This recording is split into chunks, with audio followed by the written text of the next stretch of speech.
Welcome all. Could somebody just give me a quick indication that they're hearing me? Quick thumbs up from, yep, thanks very much indeed. Welcome to this industrial strategy webinar, which is organised jointly by the STUC in partnership with the Wellbeing Economy Strategy Group. My name is Dev Moxham. I'm Deputy General Secretary at the STUC.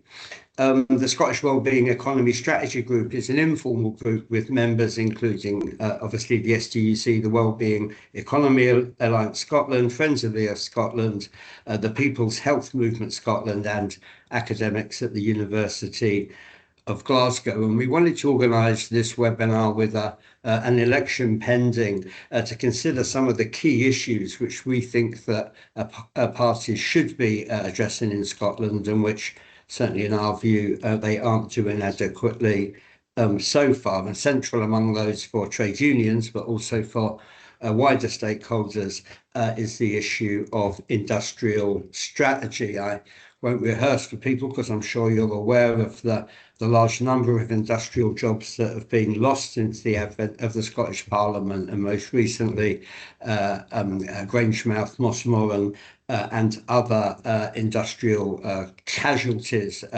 we would argue, have blighted the Scottish landscape. And that's why industrial strategy is a key element of our manifesto running up to the elections. So what we're looking to do today, and I should make people aware that we are recording this this webinar, so that if people wish to switch their cameras off or not make themselves known, they can do that now.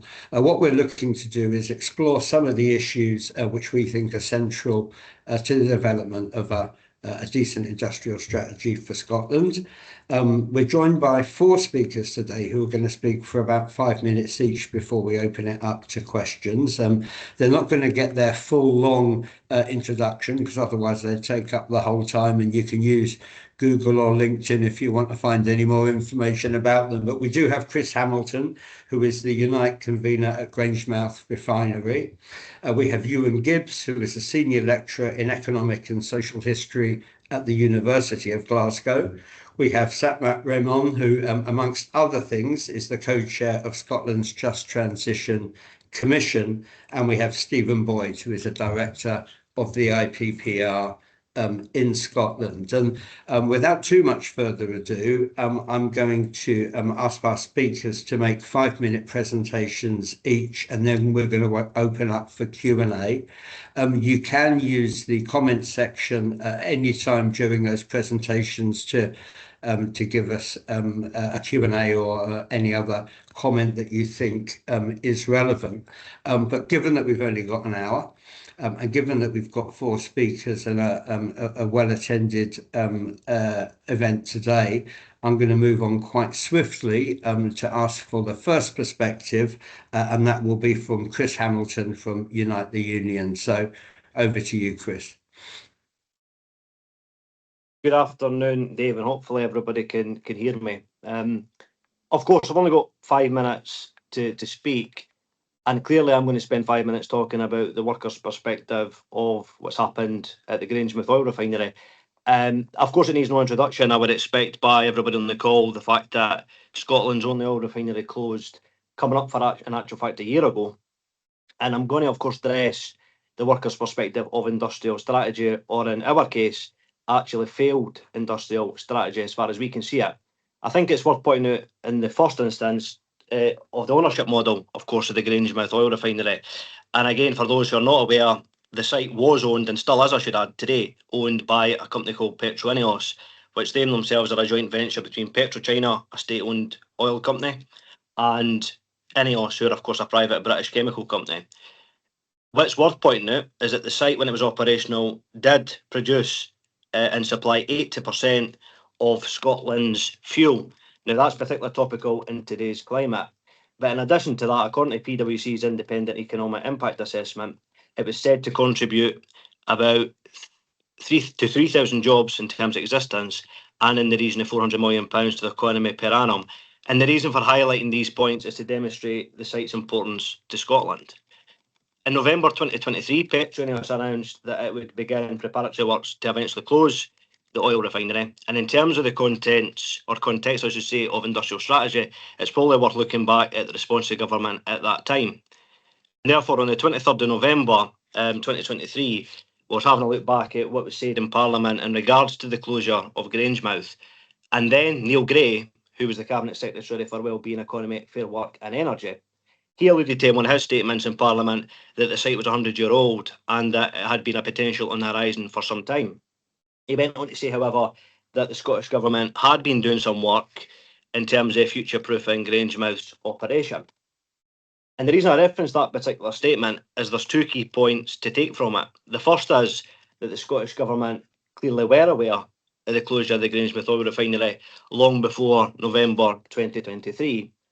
And in actual fact, that was later confirmed by a Freedom of Information, which stated that the Energy Secretary at that time, Michael Matheson, was aware of the potential closure of the site as early as February 2022. Now, for context, workers were told in November 2023, including the trade union. So just to highlight that, of course, references the fact that there was prior knowledge of its potential closure.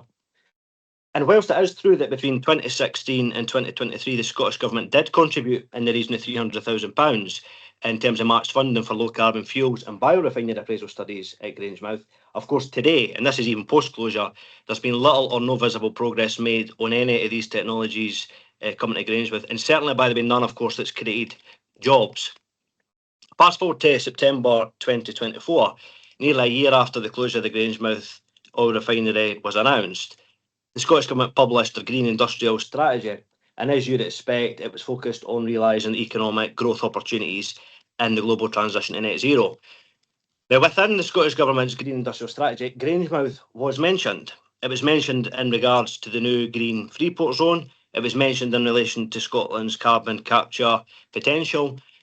And even Mossmorran, the North Sea and Grangemouth were all referenced in that. And again, the reason I mention Mossmorran in particular is, of course, it's since also closed in the last 12 months. Now, whilst looking at the future in terms of green opportunities should not be criticised, there's absolutely nothing wrong with the nation wanting to look forward and hopefully future-proof its industries. The criticism I've got, of course, of that particular industrial strategy was its starting point was assuming that these sites existed today. Because in actual fact, when that publication was made, of course, Grangemouth at least was already in a closure scenario. So therefore, the question that workers at Grangemouth and Mossmorran, and in fact now even wider in terms of the North Sea, the question, of course, these workers have got is, well, what is the government's industrial strategy when it comes to these imminent closures? Because other than allegedly plead with a private business which owned the Grangemouth refinery, for us it appears there was no proper industrial strategy for what to happen at Grangemouth, and that's a criticism of both governments. And it's also worth saying that at the time of the UK government, prior to July 2024, was of course a different flavour of government. In actual fact, between November 2023 and September 2024, we've seen the change of First Ministers or Prime Ministers, and in actual fact, we went through 3 Energy Ministers.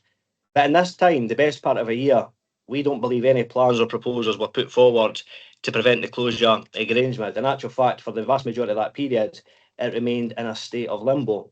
And that's specifically why we launched our Keep Grangemouth working campaign, to apply pressure to decision makers to create an alternative to the hand-wringing that we were seeing time and time again. Through our campaign demands of extending investment transition, we were highlighting that the transition would only be achieved initially if, of course, we secured the extension of the lifetime of that refinery. In late 2023/early 2024, when we started our campaign, there was little to no appetite for direct government intervention at Grangemouth. Something in the early days, in actual fact, that appeared to be an alien concept. Now, that, of course, is quite rich looking back, because that alien concept is not so much alien when we look at the interventions that were made at Scunthorpe thereafter, and then even, by the way, before Christmas, the intervention that was made at Ineos O&P. Now, they were interventions that we welcomed and do welcome, but again, it proves all along that we said should happen, of course, can happen. Between November 2023 to present, despite all the hand-wringing and shoulder-shrugging, we continued our pressure through any means possible, through our campaign, whether it was media, grassroots organising and or social media, where the views today are well into the millions. And of course, there were movements in terms of intervention at Grangemouth. We've got the introduction of the £25 million Scottish Government Just Transition Fund. We've got fully funding training support for affected workers. We've got the £200 million pledged by the UK Government through the National Wealth Fund, a further commitment of £14.5 million by the UK Government, and we also had the creation of the Grangemouth Jobs Prioritisation Scheme. Now, none of this saved the Grangemouth refinery, but it demonstrates the effectiveness of the campaign in ensuring that inaction was no longer an option for our decision makers. Grangemouth, nearly 1 year on, and this is true, nearly 1 year on since production stopped, it's still an issue which dominates our national politics, and today's climate needs no more said on it. So in closing, whether it be Grangemouth, Mossmorn or the North Sea, we can see that governments need to be honest when it comes to industrial strategy. When all is said and done in these moments of crisis, it's either intervention or ultimately it's inaction. Money is always cited as a barrier, but I've just demonstrated examples worth hundreds of millions of pounds of investment in the aforementioned examples. And of course, short of government ownerships or stakes, there must be conditionality to such interventions where the site is owned by a private enterprise. The support and future projects for workers is welcomed, but like at Grangemouth, if the balance between the future and the here and now doesn't stack up, then workers and communities will be left behind.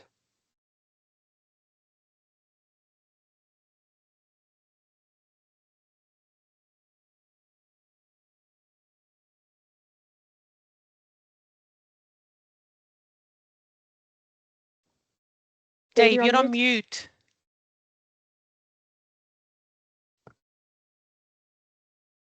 Oh, it was what I was saying there was brilliant, folks. I can assure you I'll be unable to recreate it. I was obviously thanking Chris very much for his contributions, and thanks Satwat for pointing out that you couldn't hear a word that I was saying. And for anybody who joined us after the start of the webinar, we'll be taking questions and points either through the chat or directly after we've heard our other three speakers speak. So, without further ado, I'd like to bring in our second speaker, who is Ewan Gibbs, a senior lecturer in economic and social history at the University of Glasgow. Over to you, Ewan.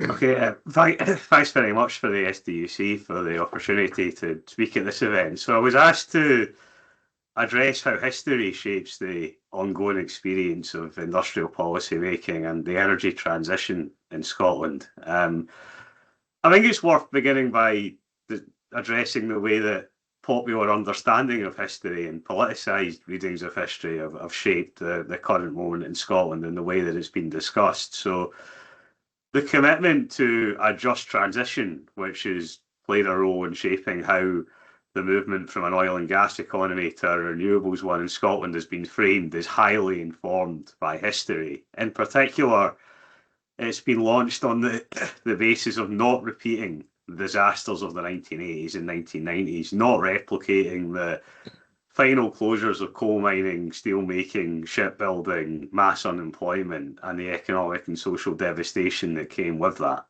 In the 2020s, I think we've very much seen that commitment tested and in many respects found wanting. It's not just the job losses most dramatically at Grangemouth Refinery, at Mossmorn, and ongoing in the North Sea that we've had to contend with, and which have been elaborated on so well by Chris. It's also been disappointment in wind turbine manufacturing, and now job losses at Alexander Dennis, a company which made components for electric buses nearby Grangemouth Refinery. So there's questions to be asked, not just over the management of the contraction of older carbon-based sectors, but also around the promises that were supposed to be attached to new sectors to avoid repeating past mistakes. That history has been very alive in the discussion, though, we've had in the 2020s, and particularly through important trade union campaigns, not least of all the Keep Grangemouth Working campaign, which said that the Grangemouth workers of the 2020s were not going to repeat the fate of the miners of the 1980s. That was one of the slogans of the campaign, and I think that was an articulate slogan which did well in fitting with public mood and dominant understandings.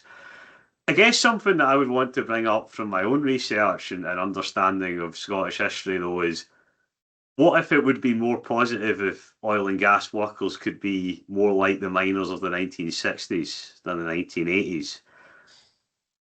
Between the late 1950s and the early 1970s, more than 50,000 Scottish miners lost their jobs. Far more, actually, than were made unemployed in the Thatcher and Major years. But we don't think of that period as a disastrous time in industrial Scotland. In fact, this was a period when the Grangemouth complex itself was at the centre of new forms of economic growth and the introduction of new industries that centred on replacing coal with oil and gas and related industrial processes, including the refining of oil and the making of petrochemicals.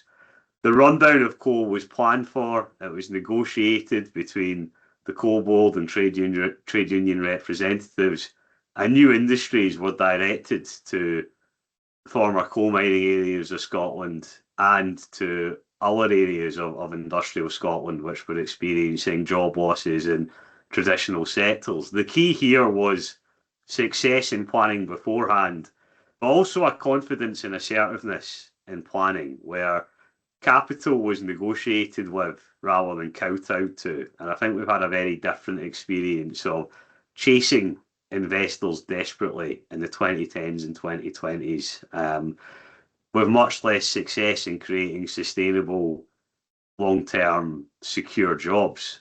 We even see that in the history of the oil and gas sector within Scotland. In the 1970s in particular, a offshore supplies office operated outside of Glasgow, and it was tasked with securing investment in equipment manufacturing for the North Sea, and it secured jobs for Scottish shipyard workers on the Clyde, but also the investment in large new manufacturing facilities in the Highlands, which helped to spread the benefits of industrial growth and create an industrial footprint for the offshore industry. Now, I think there are questions to be asked about the patterns of ownership and industrial structure that emerged from this experience.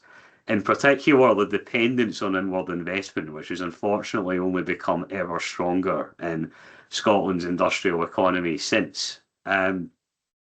We see that in the outcomes at Grangemouth and at Mossmorran, where decisions that were made far from Scotland, including in boardrooms in other parts of the world, in the United States and in China, have had a major impact and a major negative impact on the welfare of Scottish workers, communities, and our energy security. But unfortunately, this pattern is still repeating itself, including in important areas of energy services. For instance, Wood Group is now being sold to a company based in the United Arab Emirates. Petrofac's UK subsidiary is now owned by the American firm CB&I. And I think we need to be worried about the risk of autonomy for Scottish enterprises and British enterprises, and the risk to longer-term development, investment, employment security, and opportunities that are going to come with this. Lastly, I guess I want to underline the regional economy problems that come with these changes. So it's not just the immediate workers that we're thinking about. And I know that, for instance, in the case of Grangemouth, we've already seen workforces being scattered to the wind and seeking workers forced to take opportunities outside of their locality, community, and nation in many respects as well, and move internationally to try and keep themselves in employment. But that obviously leaves cohorts behind them not able to take up the same opportunities. So this isn't just a problem facing the northeast of Scotland, regional economy, or Orkney and Shetland. It's also a problem now for Fife and central Scotland, the Falkirk Grangemouth area. Lastly, I would highlight the nuclear dependent local economies in Caithness, East Lothian and North Ayrshire, which I think have often been very absent from discussions about energy policy, skills and future development in Scotland, but may face some of the same problems as the oil and gas orientated regions that we've been speaking about so far. Thanks very much. Thanks very much indeed, Ewan, and I'm sure people will be back to you with with questions at the end. In the spirit of moving on, and thanks very much, by the way, we're keeping to great time here. I'll move to our third speaker. So Satwat Raman is the joint chair of the Just Transition Commission. And for anybody who hasn't availed themselves of some of the Just Transition Commission's work in the recent period, it really is worth a read, both in terms of its detail, but also its kind of strategic intervention in some of the key industrial issues that have been developing over the last period. So Satwat, we're really looking forward to hearing your perspective. Thanks very much for coming. Thank you. Thank you, everyone. Can't see you all, but it's great to be able to speak to so many of you on this call. And thank you very much for the invitation to come along here and tell you a little bit about what the Just Transition Commission has been working on over the past 4 years. So much of what Chris and Ewan have already said chimes with what we've heard, what we've seen, and what people are experiencing. And one of the things we as a commission have spoken about right from the very beginning is the risks that and the concerns we have about a disorderly transition without the anticipatory planning and the sufficient planning and coordination that we desperately need to be seeing. And certainly, as Chris was speaking, I was thinking, Chris, what you're describing is that disorderly, unplanned transition that we've all warned against and asked the government not to keep repeating. And Ewan, from what you were saying, whilst we may talk about the lessons of the past, we haven't learnt enough from them to be able to do things as differently as we need to be doing. So like I said, we've raised concerns about the fact that if we don't have the planning and coordination, we're seeing already job losses in existing sectors ahead of new opportunities. We're seeing those regional economic impacts that Ewan has spoken about, and we're experiencing a loss of industrial capacity here in Scotland. And this isn't abstract. Chris has spoken about the pressures in places like Grangemouth. We're also seeing it and hearing about it from workers in the North Sea energy workforce, where uncertainty about those future pathways is very real. It's now that people are having to live with that uncertainty and insecurity. And we're talking about skilled workers in strategic industries who need clarity and credible routes into future economy. And the lessons from previous industrial changes, they're clear. Outcomes are shaped by the decisions about investment, timing, workforce support. And if we had the right industrial strategy in place, we could be improving on all those, for those experiencing it now and those who we know are going to be experiencing it in the near future. So while Scotland has a strong commitment to climate and fairness and a strong commitment to a just transition, I think the proof is really in the pudding about how effectively those commitments are going to be translated into a credible industrial strategy and economic change which centres equity. And so we are seeing gaps, and some of the assessments that we've made is that the pale and scale of delivery now needs to increase significantly. In particular, through our reports, we've highlighted the need for stronger alignment between economic strategy, climate policy, skill system for supporting the existing workforce, and pathways for the new workforce. Clear sectoral pathways that we need, and absolute people need to see it being visibly delivered on the ground now. The time for just talking about it is long past, because without doing so, there's a risk that the transition is going to be slower than we need it to be, and people will then be having to live with the consequences of the extremities of climate change in communities, and it's going to be more disruptive for workers and communities than it needs to be. One of the other things we've spoken about time and again is the centrality of jobs and pay in anything that we're looking at as part of the transition. And an industrial strategy is going to be key to managing that risk. But I think it's really important for us to be clear about what we mean by success, because a just transition isn't just about reducing emissions or increasing investment. It's about the quality and the distribution of work. And we've been clear that job creation alone isn't sufficient, but the transition must deliver high quality, fairly paid, secure work. And that has several implications. There's clearer pathways from declining sectors into new opportunities, addressing the risks of job loss outpacing job creation, ensuring new jobs are accessible with progression and security. And I think it means it's clear that public investment should actively shape outcomes and not just support activity. And that's by ensuring that that investment delivers fair work, good jobs, and wider social value. Because without it, we're at risk of replacing relatively well-paid, skilled jobs with work that is insecure, lower paid in a precarious work environment. And central, therefore, to that has to be the the voice of workers and the community.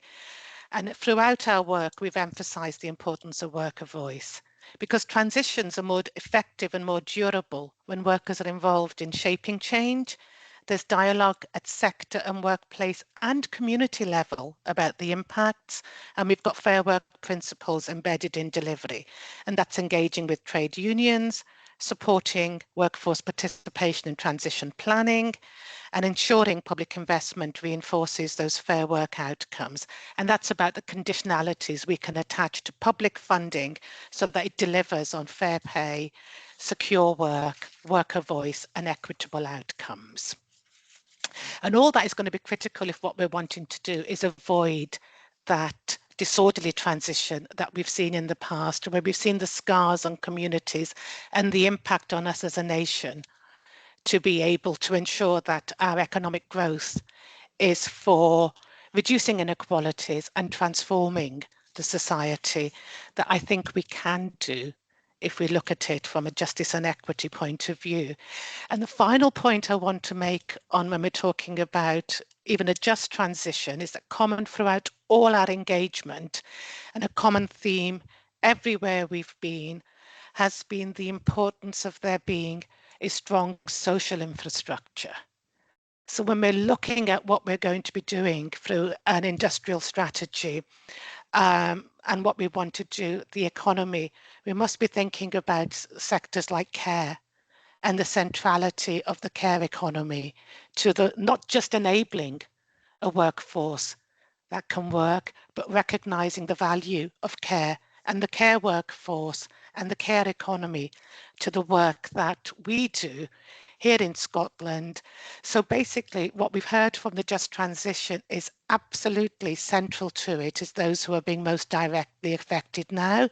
But any strategy we come up with has to ensure that we've got a strong social and community infrastructure to make our communities better able to engage in just transition processes and ensure the best outcomes for themselves locally and regionally as well as nationally. Thank you. Thanks very much indeed, Satwa. And a final reminder before our last speaker that people can type in questions. I'll probably take the typed in questions first, although if we run out of those, I will see if our tech allows people to put questions in person as well. But please use that chat function if you've got something that you really want to raise with our speakers. I'm going to move to our final speaker, a former colleague of mine at the STUC, but now Director of IPPR in Scotland, Stephen Boyd. Welcome, Stephen. Thanks, Dave. Hi, everybody, and great to see so many old friends on the call. So Francis had sent me 2 questions to address during my 5 minutes. So I'm going to run through both these very quickly. The first one I'll be really brief on because I guess I'm preaching to the converted and trying to explain why manufacturing is important to the economy. But a couple of things to mention.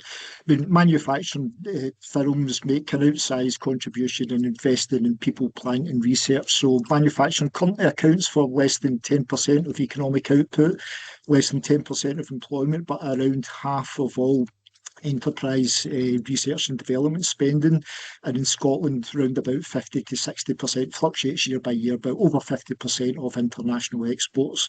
So essentially manufacturing makes a hugely disproportionate contribution to national productivity growth, and this is really important at a time where your personal services such as health and care, etc., taking up another bigger part of economic output. These are intrinsically low productivity growth sectors, so having manufacturing there to compensate for them is increasingly important.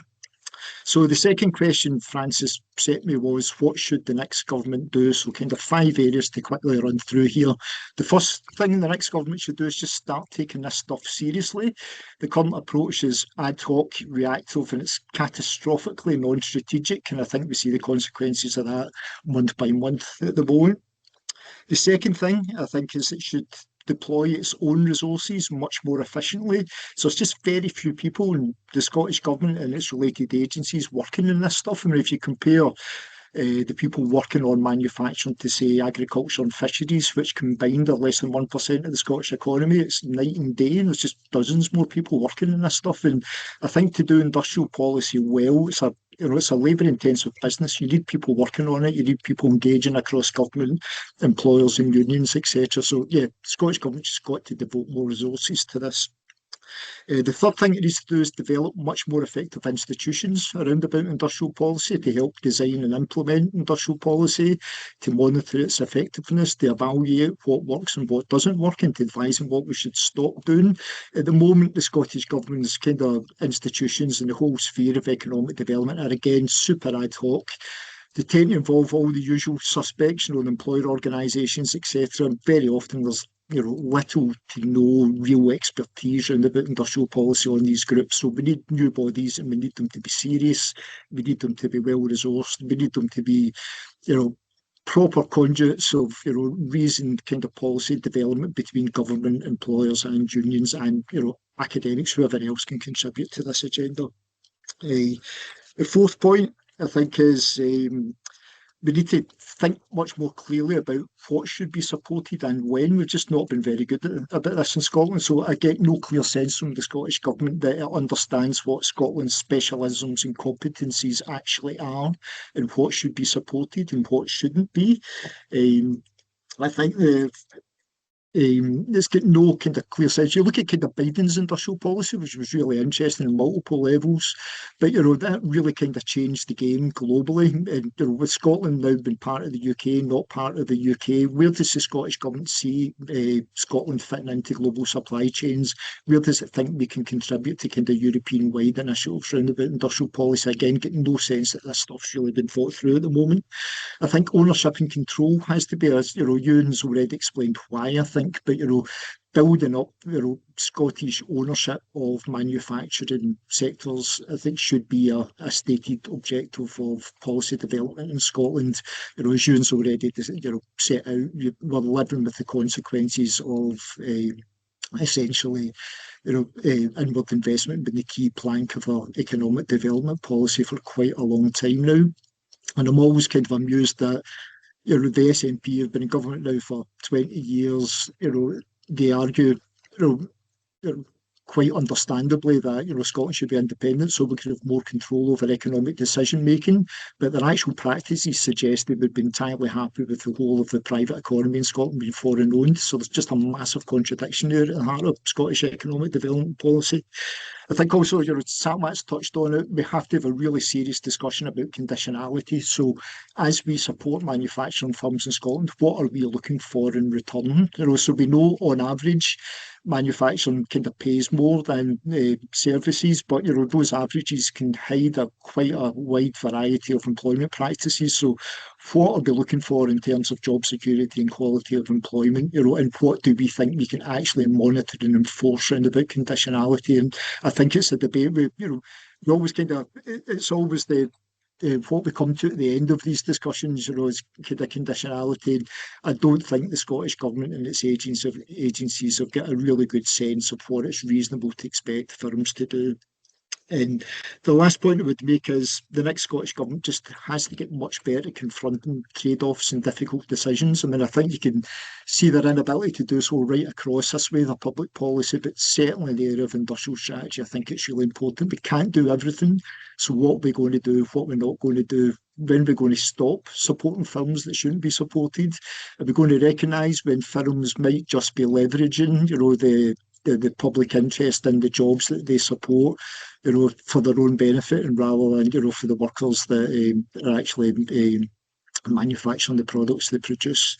So, yeah, I'll leave it there. I've done my very best to stick to my 5 minutes, but more than happy to come back to any of that in questions. Thanks, Stephen. You, like the other speakers, are particularly impressive in managing to get so much out and intelligible in such little time. So I'm grateful to all of our speakers.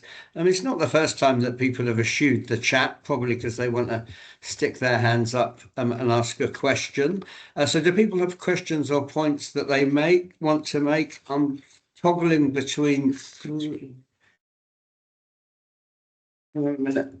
So I'm just trying to be an adequate chair. Do people have... Oh, here we are. I do have a question. I'm sorry about that. Okay, I'll take this question. We've seen this is from Chris Keane. We've seen the UK reject the proposed inward investment for a Chinese wind turbine factory at Ardisia, but there seems to be no alternative thought to building that industrial capacity ourselves. What's the barriers to us building that sector in Scotland from scratch compared to inward investment? And I would just say, if people want to segue generally into any implications for the current international situation for industrial strategy domestically, please feel free to do that. I'll go in the order for the first for that first question from speakers. So I'll go back to Chris first, and then run through our speaker order. Chris, I guess we've got Ardisia specifically there, inward investment and develop more generally, or I'm widening that up to the implications of the international situation more generally, if you want to touch on that. Yes. Yeah, well, to be honest, Dave, I find that particular project interesting because, of course, one of the reasons cited for it not going ahead was, of course, for national security reasons. Now, that, of course, is interesting, in particular, by the way, a reference to China in terms of their operation. Now, of course, the Grangemouth oil refinery for 2011 has had Chinese stakeholders, it's had Chinese shareholders. So I find, and today, by the way, it still, of course, owns a good chunk of the oil import terminal where the majority of Scotland's fuel is still coming in. So it's interesting that on one hand we can turn around and say, citing national security reasons for no bringing these projects forwards, and then on the other hand, like I say, rely wholly on the same sort of state for other types of energy. But I think what it does highlight, and Chris is right to ask the question, is it does highlight what we've found at Grangemouth and what oil and gas workers in particular are seeing across the sector. And that is, we keep talking about, and Sarawak mentioned it, we keep talking about the transition, we keep talking about where we want to go, and there's absolutely nothing wrong with having ambition or having a direction of travel set out. But then we have a situation like that, and by the way, I'm no bidding for that particular business. I'm bidding for jobs in manufacturing in Scotland. Why is it that when we get these opportunities come up, like I say, they're rubbish? And the question we should be asking isn't necessarily about why or why not that particular company should be getting the opportunity. If they've spotted an opportunity at Ardisia with the reasons, whether it be their infrastructure, whether it be the access to the port, whatever that is, then why are Scottish businesses or why are the Scottish government or the UK government not looking to take up that opportunity? So I think it's less about the particular issue of the business that put forward the interest and more about, well, what are we actually doing as a nation to progress these things? I often see stuff about our ambition to be leaders in low carbon technology. I keep seeing about us wanting to be the so-called Saudi Arabia of renewables. And I suppose the question I've got is, and I'm not copping out, but there's no an actual answer to Chris's question, because it's a question that we continuously ask, and that is, what are we actually then going to do about it to achieve those ambitions? Because right now, the reality between achieving those ambitions and then meanwhile losing these critical industries and jobs like we're seeing at Grangemouth, Mossmorn and the North Sea is a big issue for us. Thanks, Chris. Ewan, big question there. Yeah, it's an important question. I agree with Chris's wider point as well, that if we think about the ownership of strategic parts of Britain and Scotland's economy, particularly when it relates to energy production, there's a large Chinese footprint, there's a large American footprint, there's also a significant footprint of state-owned firms from Europe, which does raise questions about why we don't have that sort of presence. And political agency is a big part of the answer to that. We chose to build a fabrication industry for the oil and gas industry, primarily in part through inward investment. We then let it close down. And so Ardesir was actually an oil rig fabrication yard originally. It was built by Howard Doris, a firm from the southern United States, around the oil and gas industry in the 70s and 80s. And it was around Barmac were allowed to close down as they became in the early 2000s. So one of the reasons that we're in the situation we're in now is we didn't follow through with investments in renewables that were partially made. Partly that was connected with privatising the electricity industry. And so as a result, it was initially the Germans and the Danes that made the big gains in renewable manufacturing. And obviously they have, in many ways, comparable circumstances to Britain in terms of wind resources and larger industrial histories. It is harder to do that now because these things have already happened, because the Germans, the Danes, the Chinese, and other economies have made important advances in wind generation. I don't think we should deny that. But that doesn't mean we should have a strategy that's simply based on hoping that, Ming Yang or Vestas from Denmark will invest in Scotland. I think we should at least be thinking, how do we use this inward investment to maybe set up joint ventures? What are we going to get from this aside from jobs? We should probably be looking to try and get some control of technology, understanding of ways of doing things, a supply chain that involves Scottish ownership, but I would advocate some public ownership in there. And we should be thinking about the way that we use our wind, because ultimately these yards are being built in part to supply the very large Scottish and British offshore wind market. So we should be thinking about the conditions. That was a phrase that Stephen used, conditionalities. What do firms that want to invest in our wind have to do to access it? And I think one of them should be placing orders in Scottish yards continuously, so that we create something of a captive market that allows us to develop our own capabilities there. Thanks, Ewan. And Satwat? Thanks. I'll just be brief because I absolutely agree with what's just been said by both Chris and Ewan. And I just want to go back to the point that I'd made earlier, and that the Just Transition Commission had produced like the conditionalities toolkit for the Scottish Government and others to use, so that we can begin to see how we can retain value and support capacity here in Scotland. And I think the point that you made towards the end, Ewan, about the importance of supply chains and growing and supporting supply chains within Scotland is going to be critical to how we develop and proceed. Because one of the things we've seen as a commission as we've gone around the country is how the greatest value comes from, in terms of wider social value, comes from community initiatives and community ventures.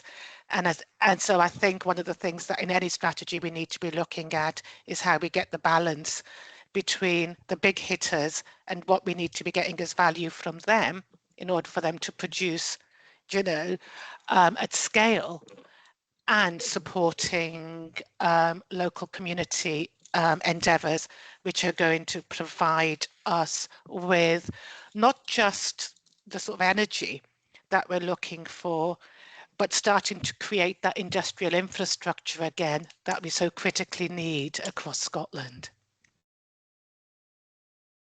Stephen, thanks. Is that right, Stephen? Yeah, I agree with everything that's been said. I was just kind of reflecting the fact, I started working with you, Dave, at the STUC in October 2003. One of the roles I inherited was a place on the Forum for Renewable Energy Development in Scotland at the time, which was the Scottish Government kind of led industry group to help develop the sector in Scotland. Just about everything we've discussed today was being discussed in November 2003, over 20 years ago. And the lack of progress has kind of been really stunning. Now, some of that was down to bad luck. We made some bets at the time, particularly around about wave energy, that didn't pay off. So the public sector ended up pretty much owning Polaris wave energy device in Leith in Edinburgh, but it never became commercially viable. But an awful lot of it was down to bad policy design and implementation. And I think that kind of all crystallised in the Scotland kind of supply chain commitments, which were described to me last week in Inverness when I was visiting as not worth the paper they're written on. So in the short term, I can't help but be pessimistic about the ability of kind of Scottish industry to step into Ardesir and fill the gap left by Minyang. I just can't see it happening because we just don't have that capacity at the moment. Okay, thanks very much, Stephen. And I'm going to go with one more question. I'm going to read out just a couple of other points that have been made first, and just your pre-warning, Stephen. I'm going to come back to you and go back down the supply chain in terms of our ordering here, which is why I'm just taking a second.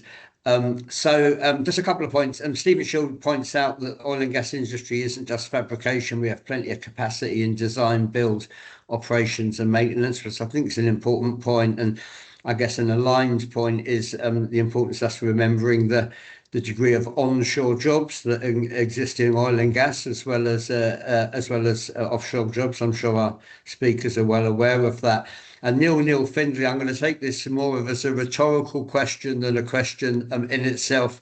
What is the Fair Work Convention doing in relation to the issues discussed, where there's effective voice, opportunity, security, fulfilment when it comes to workers at Grangemouth and Moss Moor? And people may want to touch on that, although I think there's I think Neil's point's fairly clear in terms of the questions that he's asking. But the question that I do want to come to is from Jerry McCartney. Nice to see you, Jerry. I haven't seen you for a wee while. And obviously, I'm going to put this question, but maybe just also expand it slightly. So the question is, do the panel have any thoughts about building up industries that we need to make the transition to a low carbon future? He gives the example of retrofitting housing, although I guess sectors like transport could also be fitted into that. What should the alignment be essentially between industrial strategy and these wider social and economic ecological priorities? And before I go back to Stephen, I don't want to try and out you and Ewan, but we were both at an event last week where I was told that I didn't have as much speaking time as I thought, so I had to jettison my example of the British Bus Company, which existed, I think, from 1969 to 1982, but also has 75% shares in the Bristol chassis maker. And it made me think a little bit about how the policies that you have in terms of some of this kind of public delivery can also translate to better security. And I wonder if we had a nationalised bus operator just now, whether SDL's a trajectory might have been any different. But Jerry, sorry, to return to your question rather than my witterings, it is, I suppose, about that intersection between carbon intensive sectors where we want to reduce emissions, but also improve social outcomes and the wider industrial strategy. So I'll go back to you for that, Stephen. Yeah, just very quickly, if I can touch on the Fair Work Convention point. The key point here is they have no power to do what Neil's suggesting they do. They have no directional power in Scotland at all, and they've got almost no resources as well. Got no independent resources. Those that they have are still part of the Scottish Government, so they're only managing to have any kind of impact on those sectors where the Scottish Government has got some kind of control through public spending. But, the idea that the analyses of this world are going to pay any attention to the Fair Work Convention where they have no sanction over them at the end is, I think, just not very serious. On kind of the alignment of industrial strategy and social and ecological priorities, it should be very, very tight, you would think. And I think this is one of the The problems with no clarity from the Scottish Government about what they want to achieve through industrial strategy and where they see it fitting into its wider policy agenda. So, I mean, that's what my comments were trying to get to, I think. We just have to see, a much clearer idea of where the Scottish Government wants to put its money and how it sees that fit into its wider policy agenda. At the moment, we've got all manner of different strategies, working together not very efficiently, and sometimes flatly contradictory to each other. So it's just a really unhelpful place to be. But I mean, I think the answer to that question is, at a high level, really quite simple. I mean, these stuff very, very closely aligned in an ideal world. Thanks, Stephen. Satwat, I know the Commission's done some work around this. We have, and absolutely all. I mean, basically, I suppose the quick answer is that they should absolutely be aligned, and I think it would be a mistake to continue to go down the sort of siloed approach that we've seen before. You can't separate them. When we're talking to communities, they're talking about all these things happening at the same time and the impact on them, and their concerns are around what are they going to be doing in terms of heating buildings, the changes that they need to make to their homes. We've spoken to apprentices, workers working in sort of like, trades, concerned about what the future is going to look like for them. Is there going to be a future for them? It's absolutely essential that we get it right and make it holistic in terms of what the strategy should be addressing for those transitioning out of, high carbon industries, but also the workforce that we're going to need to help make that transition locally in communities where we live, how we heat our homes, etc. And these are all things that we've recently, I think it was last week or the week before, we had a first meeting of the International Just Transition Network, and the very issues we're talking about here in Scotland are being talked about in countries and regions across the world, about how we make this something that's integrated, where we look at what we need for the declining sectors, as well as looking at those sectors where we know that there is going to be growth and we don't actually yet have any of the pathways in place to be able to get the workforce that we need for those sectors. Thanks, Satwat. Chris? Yeah, just to take Neil Finley's point, good to see you, by the way, Neil, but to take his point briefly in terms of workers' voice, I mean, the fact that we are to mount a national campaign, with the amount of media, press or social media, whatever, kind of answers the question that worker voice probably isn't effective with either government, I should add. And with the Scottish Government, I've got to say it's been better latterly. I mean, it wasn't good, unfortunately, up to the closure, certainly nowhere near good enough in terms of preventing it.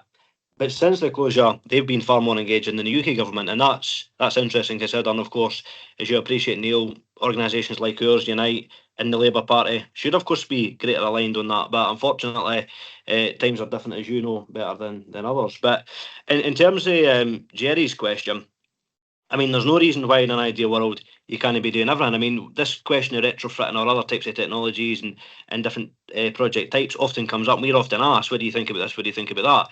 Well, in an ideal world, you, of course, would be having all of the above. You wouldn't just, as Satwat said, be siloed in terms of the technologies. In an ideal world, if you look at what Grangemouth done until April 2025, it produced fuels and road fuels and aviation fuels. And we know, for example, there is a move, and it's happening round about the world, and it's happening in the UK as well, but no fast enough.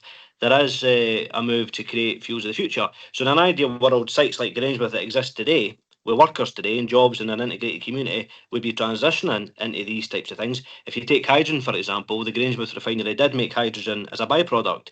There's talk about creating hydrogen plants in the near future, a different company coming in and doing that. Now, in an ideal world, again, you would have Alexander Dennis just up the road building buses that could be fueled by hydrogen. You could have Grangemouth producing hydrogen, and then of course you could have retrofitting in the local communities in regards to central heating systems and all the rest of it as you look to move to hydrogen as a source. So I suppose in summary is that all of that is entirely possible, and the point I suppose that I always go back to is that if you are sitting in a point and not having any crisis and you had plenty of time and you could think about this through, then you could probably at some point in the next decade come to that sort of conclusion.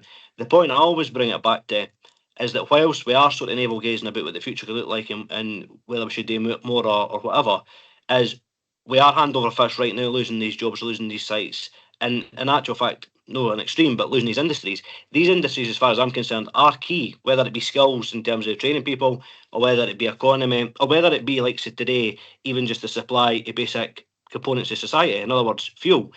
We need to be better as a, not just the Scottish Government, UK Government, as a society, in protecting these industries. It's not about holding on to something through a point of ideology because we didn't want to transition or we didn't want to move away from it.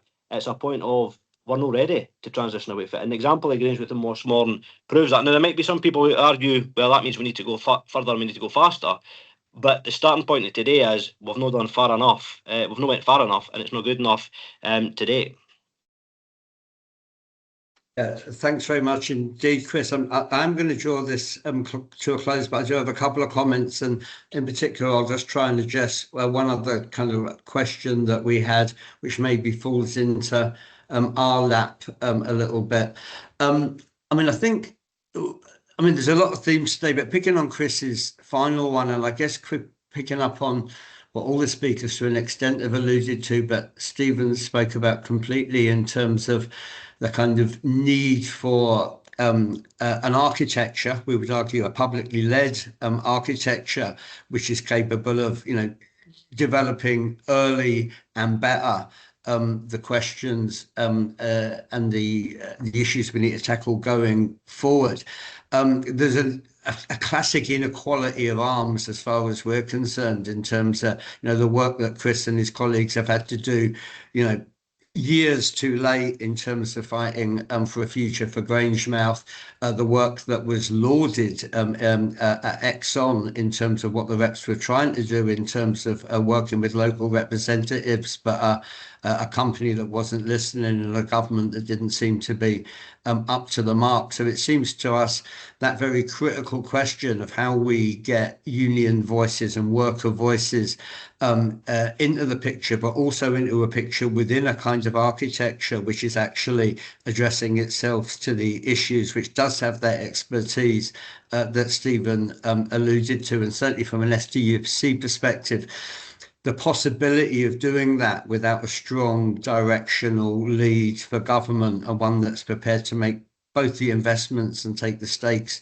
when necessary, is an incredibly important theme. It's certainly a campaign theme that will be developing, but it also develops into those other areas that Jerry talked about in terms of the bringing together of a strategy which looks at carbon use as well as industrial production, and brings together the social with the industrial processes.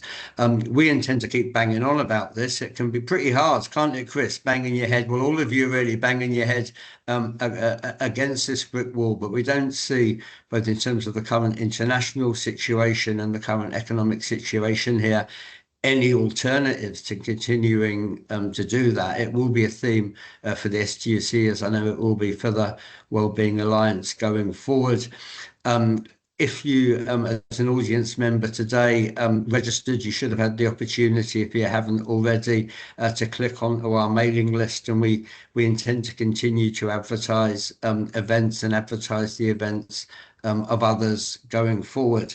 So hopefully people will have the opportunity to keep inputting into the development of our strategy and us to inform you of ours. So thanks very much indeed to our four speakers. Thanks very much for joining us on the sunniest day that certainly Glasgow has seen this year, and looking at the weather forecast, we'll be enjoying for the next couple of weeks going forward. I do hope you'll stay in touch with the STUC. I do hope we'll stay in touch with each other. And thank you very much all for participating today.